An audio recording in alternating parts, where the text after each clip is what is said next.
All right, there, everyone. Over 7,000 jobs have been lost, cut. They've disappeared forever at CNN, the Huffington Post, BuzzFeed, Vice, and a number of other ultra-left-wing so-called news organizations. That's what we'll be talking about on today's video. It's a beautiful day in the neighborhood. The old Mr. Rogers song. A beautiful day in the neighborhood when ultra-left-wing progressive globalist news organizations begin to sputter and nosedive into oblivion. That's my version of the song, at least today. That appears exactly what's happening to a number of left-wing news sites over the last year. Greetings, everyone. Make sure to smack that bell and subscribe button. Strap yourselves in as we analyze current events in light of super awesome conservative trends so you can live in the present in light of even better things to come. This video is going to make your day, okay? It's rainy here on the East Coast, rainy and cloudy, but this story is like it's a ray of sunshine breaking through the clouds and brightening my day with the realization that left-wing news is crashing and burning. We're going to look at just how dire things are for CNN and the Huffington Post in particular, and why these left-wing news organizations are failing, and why we can expect that the worst is yet to come for them. But first, a huge shout out to the sponsor of our video. I'm sure many of you know the multi-millionaire investor, now TV star Robert Herjavec from the hit show Shark Tank. My family are big fans. Well, Robert has an amazing opportunity for you. He and his team of ultra-successful angel investors are here to help you get in on ground floor investment opportunities for as low as just $50. Watch the free video at getangelrich.com or click on the link in the description below to see how you can participate in these potentially lucrative deals before they go mainstream. Don't wait. Check out the video at getangelrich.com. All right, Business Insider is reporting on a startling development throughout the year, okay? When we look back at the year 2019, we may have seen the beginning of the end for left-wing news outlets that were once considered invincible a mere few years ago. What Business Insider found out was a devastating pattern of layoffs that have been going on for the last 10 months that represent really nothing less than a media bloodbath. In this year alone, over 7,000 media jobs have been lost in just the last 10 months.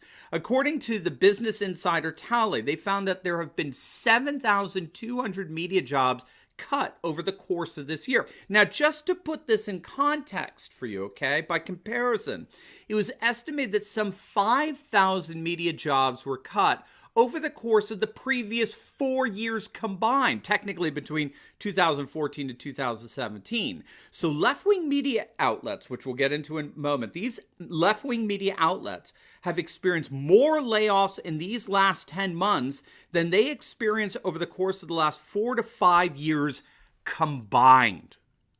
Okay, gang, that's called winning, okay? So for those of you, our Canadian brothers and sisters who are licking your wounds from the Canadian elections the other day, remember, right?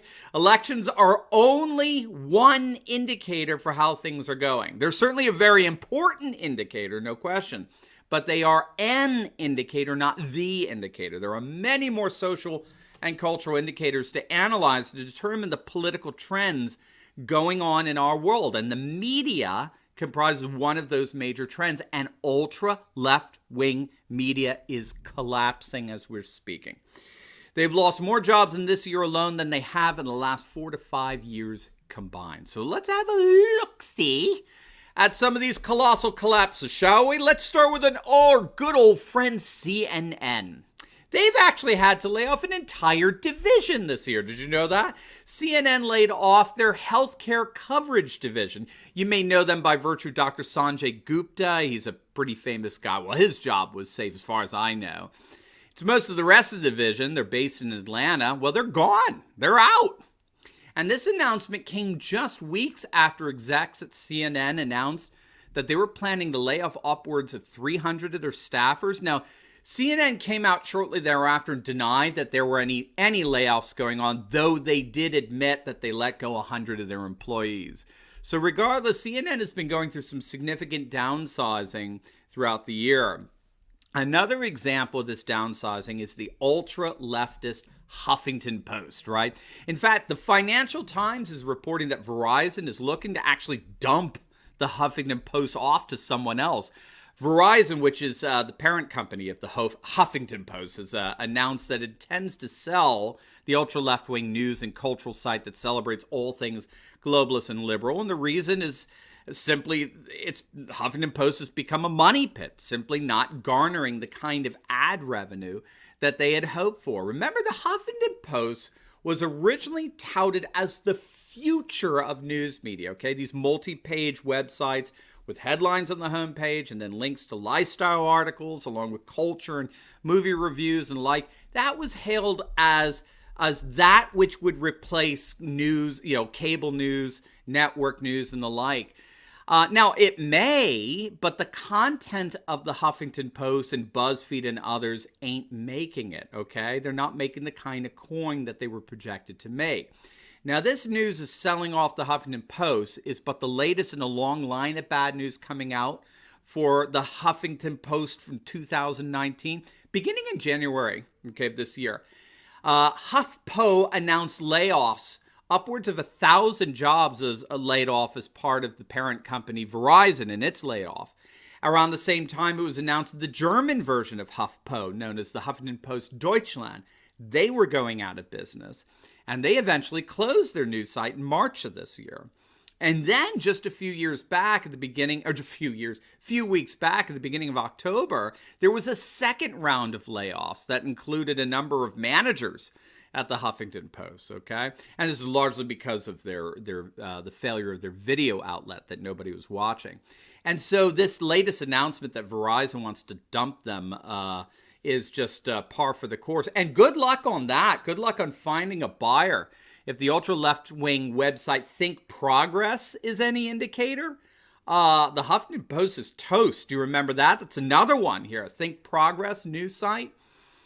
It's another one that experienced mass layoffs this year. It was owned by the ultra-liberal Center for American Progress, which was founded by John Podesta. Okay, Podesta was the chairman for Hillary Clinton's failed presidential campaign. Well, this Center for American Progress simply couldn't afford this site ThinkProgress anymore. It just wasn't making the coin they thought it would. So they put it up for sale. And guess what? Nobody wanted it, right? They said, hey, we got this great progressive left-wing cultural Marxist website that everybody knows about. It's world famous Hillary Clinton, all that. Who wants to buy it and help lead our nation into a globalist progressive future? And all they heard were crickets. Nobody even came close to wanting to buy it. And so they closed it down. It's gone. ThinkProgress didn't see much progress. It didn't exactly progress in 2019. It's dead. It closed down in September. Dead, buried. Another left-wing lunatic website bites the dust. Get woke, go broke, right? So HuffPo is definitely in some dire straits here. Another example is Vice Media. The ultra-liberal social media outlet Vice actually began the year by cutting 10% of its staff, while the McClatchy company, which owns nearly 30 newspapers across the country, had to cut nearly 500 jobs from their payroll, which brought the total number of media jobs cut just in the first 2 months of this year to 2,100. I think this was by February of 2019. So the year wasn't even 2 months old, and already it started off with 2,000 left-wing media jobs being cut. That's how the year started. The ultra-liberal BuzzFeed ended up cutting 15% of its workforce this year. Gannett, which is the parent company for USA Today, cut as many as 400 jobs. I mean, there's just no question that 2019 has been an absolute bloodbath for the corporatist globalist media. So what's going on here? Why the bloodbath? Well, I don't think we have to look very far as to the answer. While the left-wing globalist media pretends everything is awesome, fine, and everything is liberal and globalist, a progressive future is inevitable and unstoppable, a number of scholars have recognized that the vast majority of the world's populations are thinking and acting quite differently.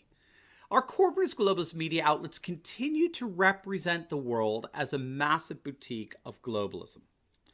All the while, the vast majority of worldwide populations have rejected globalism and the modernist philosophical system that undergirds globalization.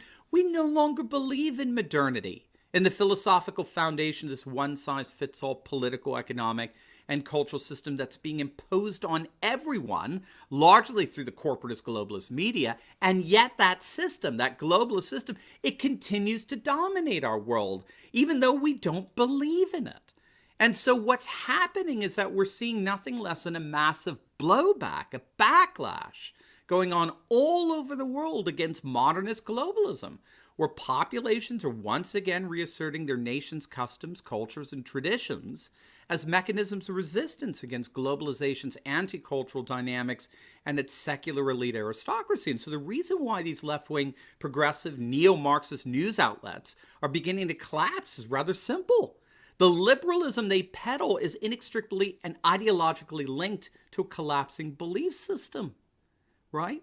The ideological norms of leftist liberalism today, particularly its commitment to open borders and human rights and grievance politics, they're becoming increasingly unintelligible among the world's populations. And so as these sites and outlets are wedded to a collapsing belief system, we shouldn't be surprised to see their ratings and their ad revenues proportionately collapse as well. And that's precisely what we're seeing. I think when all is said and done, we're going to look back at 2019 as the year the ultra-leftist news outlets began to finally, and at long last, implode. Now, before you go, make sure to check out my analysis of the Canadian national election yesterday. I think you're going to be pleasantly surprised by the analysis. There were a lot of good things that happened in the election, even though soy boy blackface Trudeau squeaked through. I think you're going to find the analysis rather uplifting. So click on the thumbnail at the top left of the video, and I'll see you over there. God bless.